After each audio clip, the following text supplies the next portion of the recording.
लक्ष्मी का अपने घर में पूरा दबदबा था। हिटलर की तरह वो सारा काम अपने पति और बेटे से करवाती। धीरे धीरे उसके पति की तबीयत खराब रहने लगी। सुनो जी, अब आप बुजुर्ग हो गए हो, काम में भी अब हाथ आपकी फुर्ती से नहीं चलते। अरे भाग्यवान, भगवान से डर। तुझसे मैंने शादी अपने इकलौते बेटे के अच्छे पालन पोषण के लिए की थी, लेकिन तूने तो उसका बेड़ा गर्क कर दिया। मैंने क्या किया? पढ़ाया लिखाया, अब नौकरी नहीं लग रही तो मैं कैसे जिम्मेदार हो गई? अब घर में बैठकर रोटी तोड़ रहा था तो मैंने कहा काम ही कर ले। एक तो भला करो और ऊपर से बातें सुनो। तभी सारंग वहां आ जाता है। बहुत भूख लगी है माँ, कुछ खाने को दे दो। अब तुम्हारे पापा का हाथ तो चल नहीं रहा है। मैं ही जा रही हूँ आज किचन में, बनाती हूँ कुछ। हे भगवान, कैसे होगा इतना काम मुझसे? लक्ष्मी किचन में काम कर रही होती है कि तभी अचानक उसे आइडिया आता है।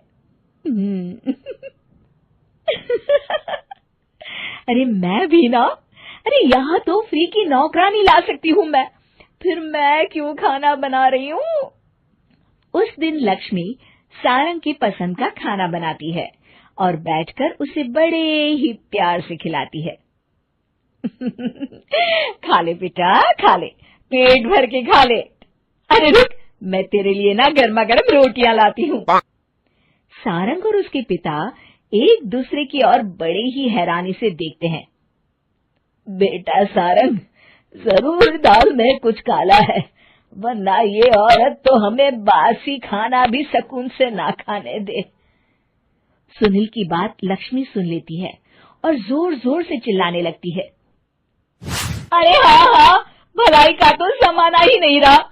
एक तो आग में खुद को जलाकर तुम लोगों के लिए खाना बना रही हूँ और ऊपर से तुम्हें दाल काली लग रही है। अरे माँ, पिताजी का ये मतलब नहीं था, तुम बुरा मत मानो। अरे हाँ बेटा।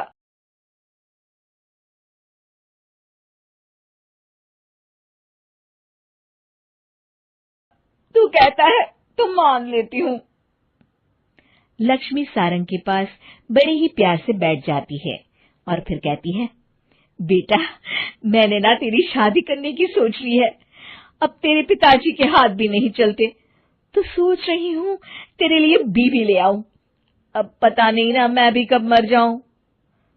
अब ऐसे भाग्य भी कहाँ है हमारे। क्या कहा?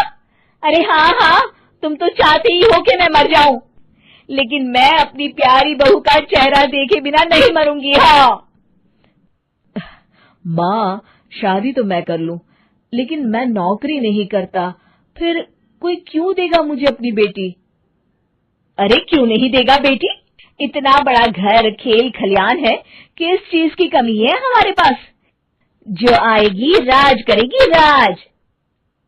हम तो ना कर पाए राज, ये बोलो कि एक और नौकर तुम्हारे पास आ जाएगा। मैं कहती हूँ चुप हो जाओ। अरे खुद के घर का खाना बनाएगी तो क्या नौकरानी हो जाएगी? अब तुमसे तो किचन का काम होता नहीं, तो कोई तो करेगा ना। ठीक है माँ, तुम जैसा सही समझो बस। अब मेरी एक शर्त है, लड़की जो भी हो वो दिखने में कैसी भी हो या कहीं की भी हो, बस पढ़ी लिखी होनी चाहिए। अरे हाँ, ला देंगे पढ़ी लिखी बेटा, मैंने कौन सा काम करवाना है उससे। हाँ। और फिर एक दिन पास के गांव की ही रति से सारंग की शादी हो जाती है। रति दिखने में बहुत ही सुंदर थी, साथ ही साथ काफी पढ़ी लिखी थी। रति को लक्ष्मी के सौतेले होने की बात पता नहीं थी। शुरू में जब रति ने सारंग को घर का काम करते देखा तो हैरान रह गई।